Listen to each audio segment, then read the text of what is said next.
네, 여러분 반갑습니다. 전부 다 이 새로운 각오로 얼굴이 반짝반짝해야 되는데 끝날 때쯤은 그렇게 변할 수 있겠죠. 네. 요즘은 정말 양 측면이 양극단이 공존하는 시대 같습니다.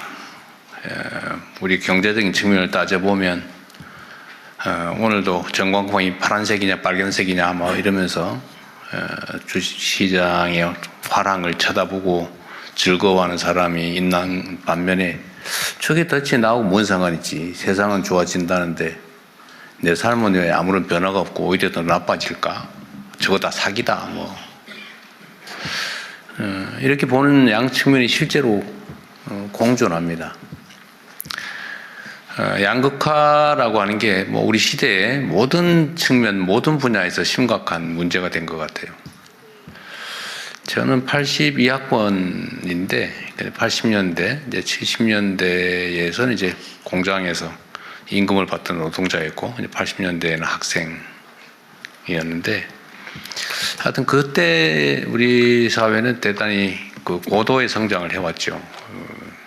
그리고 그때는 평균적인 게 충분한 시대였어요. 그러니까 평범하게 적정한 기능을 익히고 적정하게 학습하고 적당한 보통의 직장을 얻으면 뭐 별 문제 없이 평범하게 정년 보장되고 걱정 없이 그냥 평범하게 인생을 살 수 있었죠. 그런데 지금은 완전히 바뀌어 버렸어요.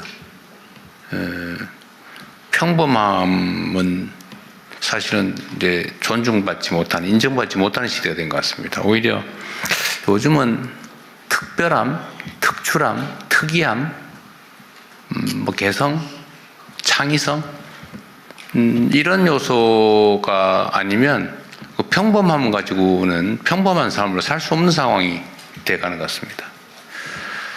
그래서 이 K라고 하는 게 이것도 양면이 있잖아요. K, 대한민국의 뛰어남, 세계적인 평가 이런 것들을 반영하는 좋은 글씨 같기도 한데, 우리가 이제 L자 성장을 넘어서 가지고 이제는 K자 성장을 얘기하게 됐지 않습니까? 모두가 옛날에는 V자 뭐 성장, 또 L자 성장, U자 성장 이런 얘기하다가 요새는 그게 또 갈라졌어요, 그러죠? 올라가는 데 있고 내려가는 데 있고 K자 성장. 좋아지는 데는 더 좋아지는데 다른 대부분의 경우는 또 좋아지지 않더라, 더 나빠지더라, 갈라지더라. 이것도 양극화죠, 결국은. 그래서 이 불평등 양극화가 격화되니까 사회적인 갈등도 심해지고 또 전체적으로 한꺼번에 성장 발전하지 못하니까 기회가 또 총량이 부족해지고, 그러니까 사회적으로 취약한 세대라고 할 수 있는 이제 청년 세대, 이게 신규 진입 세대죠. 새로운 진입 세대인 청년 세대들은 기회가 부족하다 보니까 도전하면 실패할 가능성이 훨씬 많고, 또 새로운 기회를 얻기도 어렵고, 도전할 기회조차도 주어지지 않는, 그래서 사회적 불만도 사실은 커질 수밖에 없는 그런 상황이 돼갑니다. 이 길이 뭐냐? 이게 지금 뭐 경기가 좀 회복되고 좋아진다고 하는데 그건 정말 특정 소수만 그렇다.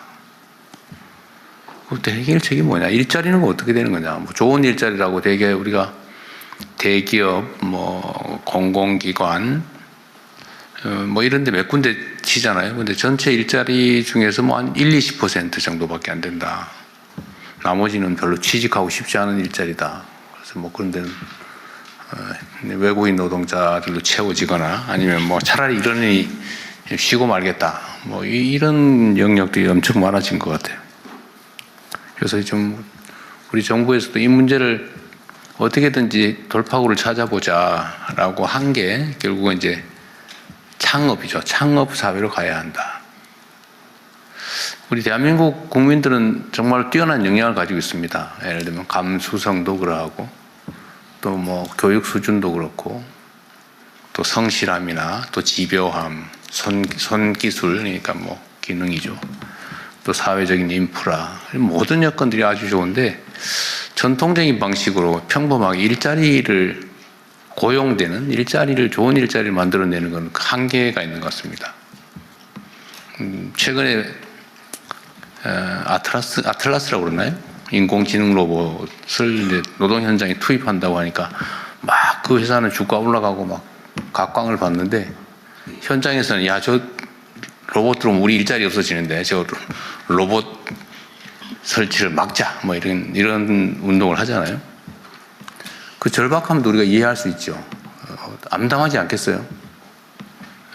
평생 안전하게 지켜오던 일자리가 이제 24시간 먹지도 않고 자지도 않고 빛도 필요 없는 그런 전기만 꽂아주면 막 기가 달아갈 때까지 그냥 무작스럽게 일하는, 스스로 기능도 막 개선해 가면서 일하는 그런 인공지능 로봇이 들어온다. 우리 일자리를 대체한다고 하니까 얼마나 공포스럽겠어요.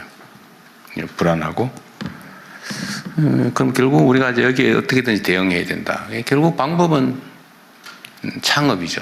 아까 말씀드렸던 대로 대한민국이 가지고 있는 이 독특함, 개성, 소위 문화라고 하는 게 세계적인 각광을 받고, 그걸 통해서 요새는 뭐 음식, 화장품, 성형, 뭐 드라마, 뭐 노래, 뭐 할 것 없이 막 각광을 받아요. 심지어 요즘은 K자 붙여놓으면 아무거나 장사가 된다 그래가지고 가짜 K도 많아졌다고 해요. 예. 가짜 코리아산 이런 것도 많아질 정도로 한국 문화에 대한, 또 한국에 대한 선호도가 높아지고 있습니다. 이런 것도 하나의 기회 요인이죠. 이 독특함. 그래서 이 독특함이나 아니면 창의성이나 우리가 가진 강점들을 기회로 좀 만들어 보자라고 하는 게 아마 이 창업, 모두의 창업 프로그램 같습니다. 그리고 창업의 방식도 우리가 좀 바꿔보려고 생각 중입니다. 오늘 아마 여러분께서 토론할 주요 주제 중에 하나인데, 지금까지는 계속 또 발전해 가는 거죠. 옛날에는 이제 기업들의 수출을 지원했죠. 수출 지원. 그러니까 상당히 큰 기업이죠. 이미 성장해서. 근데 그 다음 단계로 한 게 우리가 스타트업. 그러니까 묘목을 키워주는 사업을 했는데, 이번에는 아예 씨앗을 만드는 것 자체를 한번 지원해보자 라고 하는 게 오늘 아마 주요 주제가 아닐까 싶습니다. 그러니까 일단 창업한 후에 가능성이 있는 데를 지원하는 스타트업 지원이 우리가 최대치였는데, 이제는 거기서 이제 한 단계 더 나가서 아이디어 상태에서 좋은 아이디어가 있으면 시작할 때부터 아예 지원을 정부가 해주자, 또 함께 책임져 주자 라고 하는 그런 방식을 생각해낸 것 같아요. 그래서 또 전국적으로 대규모로 경진대회 같은 것도 해보고 붐도 일으켜보고 관심도 끌어내고 그런 것들을 이제 하게 될 것 같습니다. 좋은 방안들을 오늘 토의했으면 좋겠고요. 그리고 이제 구체적으로는 이제는 뭐 로컬 창업이든 테크 창업이든 지방과 청년을 주제로 또 주로 창업 얘기를 하게 될 것 같습니다. 구체적인 방법들은 이따가 한번 함께 논의해 보고요. 결론적으로 말씀을 드리면 이제 스타트업 대책이라고 하는 게 과거에 이제 일자리 대책처럼 새로운 이제 일자리를 만드는 것인 동시에 또 새롭게 출발하는 청년들에 대한 청년 정책의 측면도 있는 것 같습니다.